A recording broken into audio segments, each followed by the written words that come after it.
Hey guys, Modelling Weekly here. In this video I'll be building my entry to the WW2 Bombers group build hosted over on my Discord server.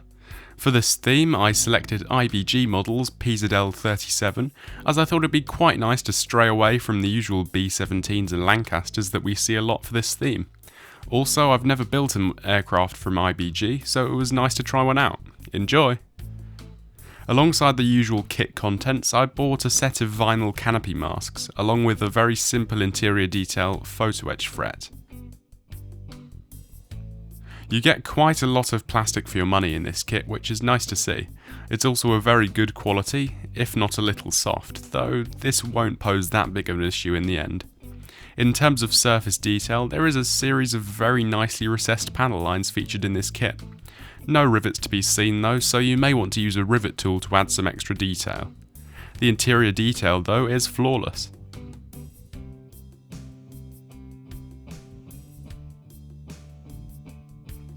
As per usual with aircraft kits, we begin construction in the cockpit, specifically the bomb bay. The detail here is a little lacking though, so I'll probably end up closing it off. All styrene parts were, like always, fixed with extra thin cement from Tamiya. You get quite a nice unpainted photo etch fret in this kit, which includes a few details for the interior, a yoke, throttle levers and seat belts. The extra set that I bought though features a few painted instrument panels which were much nicer than the kit decals. The interior was painted with a simple coat of Mr. Colour H81. I didn't bother priming it as the plastic wasn't very greasy at all. On reflection, this choice of colour was probably a bit too green. I should have added a bit of dark earth to make it more of a khaki brown colour. Various interior details were painted with leather brown and black Baekel paints, with a brush. Some were left unpainted though, as they would later be overlaid with the extra pre-painted photo etch details.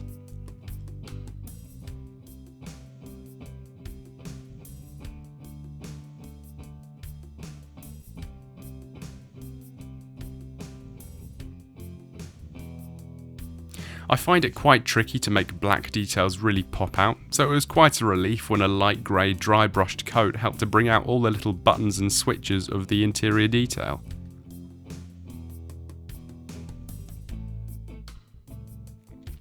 The photo etch instrument panel seen here was built up using the extra fret that I bought separately.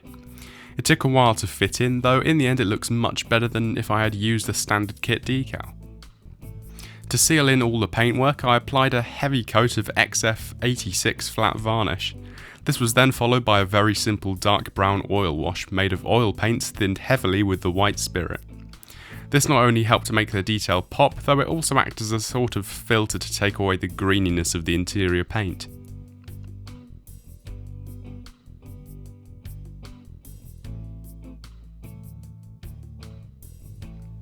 The excess was then simply removed with a cotton bud, slightly dampened with white spirit. You don't want to soak it though, as the drier it is, the smoother the oil paint will blend.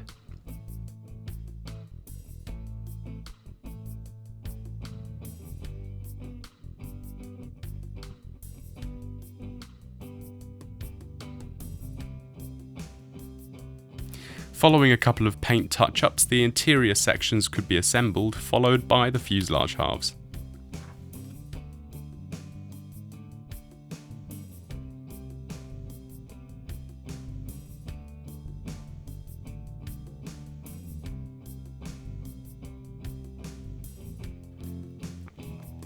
In order to fix the clear parts to the fuselage, I used a very small amount of extra thin cement. Too much and it would soak the parts, fogging them up. After this it was time to apply the vinyl canopy masks.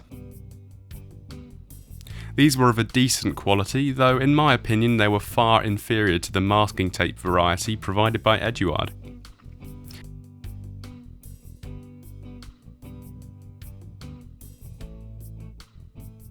After that it was simply a case of assembling the rest of the aircraft, mainly the control surfaces, engines and wings.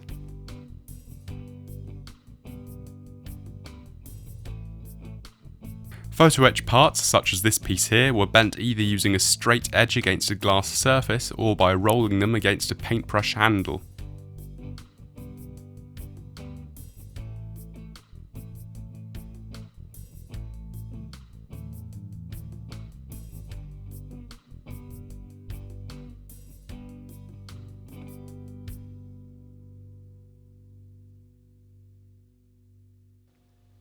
The radial engines themselves were painted using Bioco metal colour gunmetal.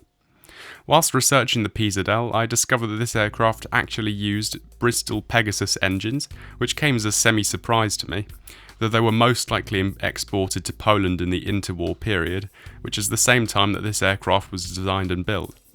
After all, a lot of early war designs were thought up at this point in time.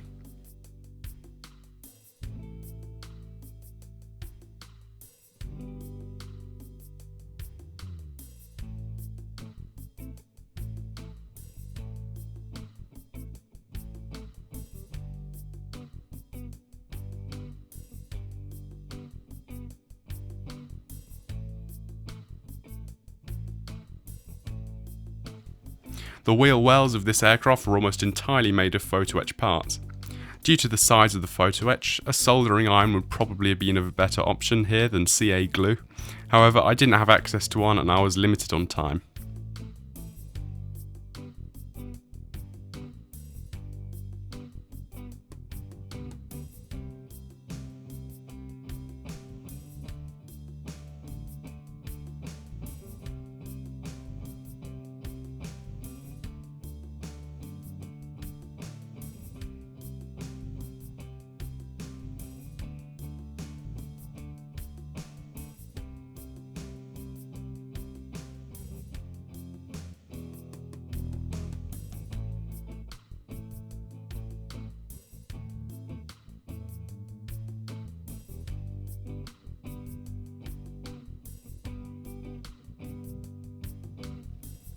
Despite the fit being perfectly nice, some small gaps and seam lines did come about.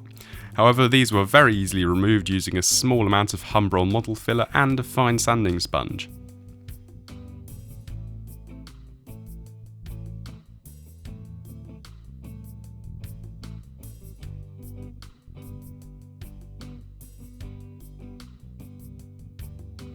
Before priming the model, it was important to spray the canopy struts with the brown colour of the aircraft, as this is what will show through when looking at the struts from an inside perspective.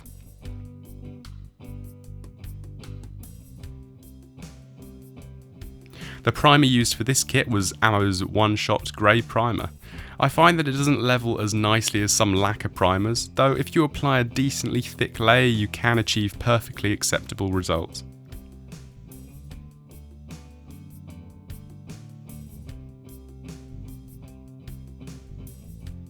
The underside was then sprayed with a solid layer of Mr. Colour H67.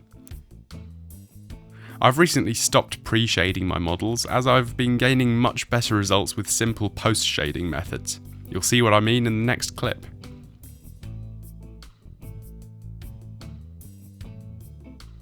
I then highlighted the centres of the panels with the same colour, lightened with a few drops of white. This really helps to make the aircraft look worn and not something that's just come out of the factory. It also adds extra interest to what would otherwise be a very dull, monotone underside.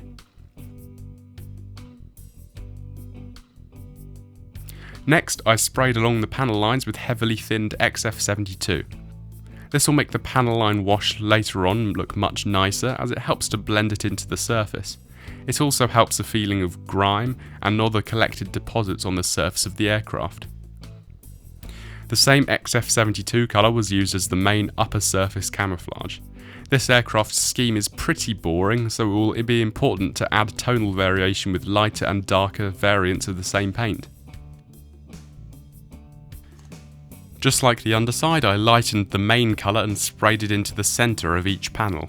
This time, however, I used buff to lighten the brown, as white would make it look less sun damaged and more washed out than anything else.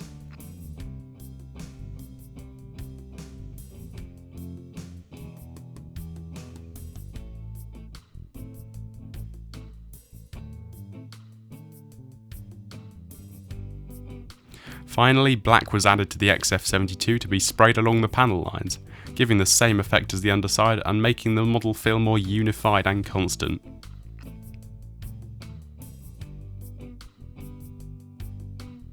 The engine cowlings were sprayed with gunmetal just like the engines themselves.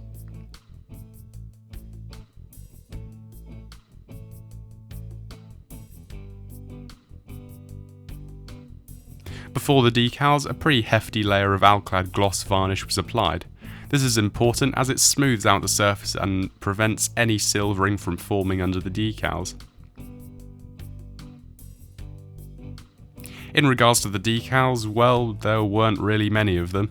I was worried that the model would look very boring in the end, given the camouflage and lack of markings, though some decent weathering nicely fixed this issue. Oh, and the decals themselves were of course fixed with microset and sol.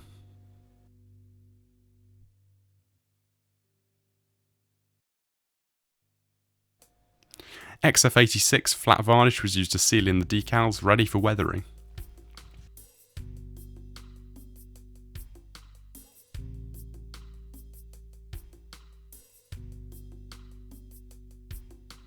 The first weathering stage was adding a basic oil wash, almost exactly the same as the one applied to the interior. This is the point at which the matte varnish becomes very important. Essentially, it acts as a sponge for the oil paints to soak into, blending and smoothing themselves out. This makes life a lot easier when it comes to removing the excess and adding oil streaks. If I had used a gloss varnish, the oil paints would have basically slid around the surface, not blending in and looking terrible on the whole. To remove the excess wash, I used a combination of dry cotton buds, kitchen roll and a slightly white spirit dampened brush for the hard to reach areas.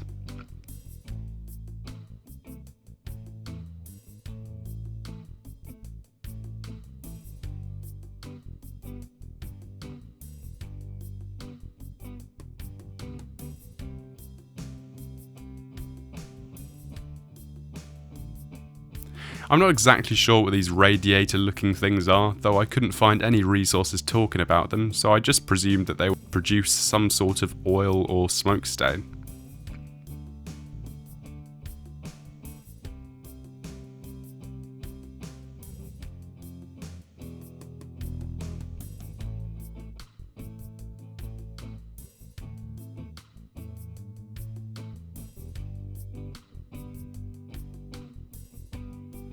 I also attempted to wet blend some oil paints on the larger surfaces of the model. This was done by applying a nice amount of white spirit and then some random splodges of brown oil paint. This would then be blended into the surface, creating some extra tonal variation. Once dry, I also rubbed it in using a paper towel.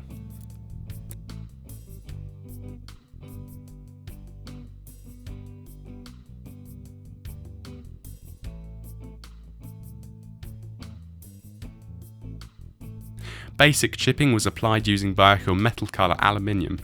In an ideal world, I would have applied a chipping varnish and aluminium layer underneath the surface, revealing it with some water. However, this would have been pointless given the amount of chipping I wanted to do.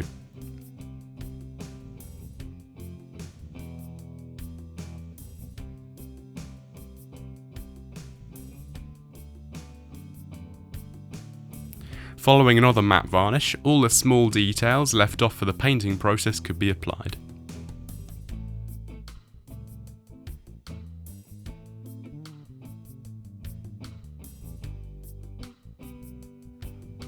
The propellers were painted first with aluminium and then masked to paint the spinners the same brown as the main aircraft colour.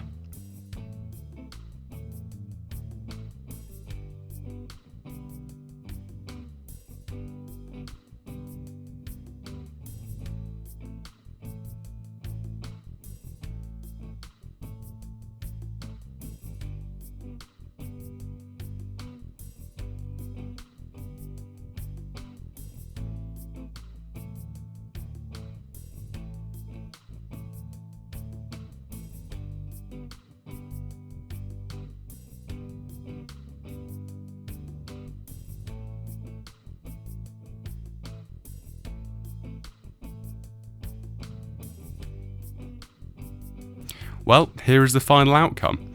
I'm not going to lie, I'm very pleased with how it came out in the end. Despite the very drab colour and markings scheme, I'd say that it features a very acceptable level of interest, with some nice shading and weathering effects.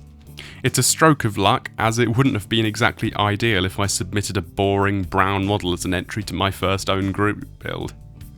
Talking of the group build, me and my GB mod have decided to extend the time span to the 15th of June, and this will allow a few of you guys to finish your builds, and if you're really speedy you may be able to do an entire model in the next 2-week window. A link to the server can be found in my channel banner or on the description of this video. Well, that's it for today. Comment what you think down below and leave a like if you enjoyed. I'll catch you all in the next one. Bye!